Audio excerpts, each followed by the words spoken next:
बिस्मिल्लाहिर्रहमानिर्रहीम। अस्सलामुअलैकुम। इमाम हम्बल रहमतुल्लाह फरमाते हैं, एक दफ़ा मुझे इराक़ के किसी गांव में रात हो गई।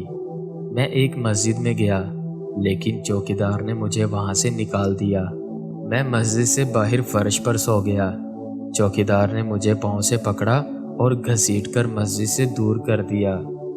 एक खुदा तरस आदमी मुझे अपने घर ले गया।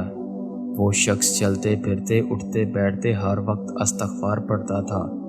सुबह हुई तो मैंने उस शख्स से पूछा कि क्या आपको अस्तगफार पढ़ने का कोई फ़ायदा भी हुआ?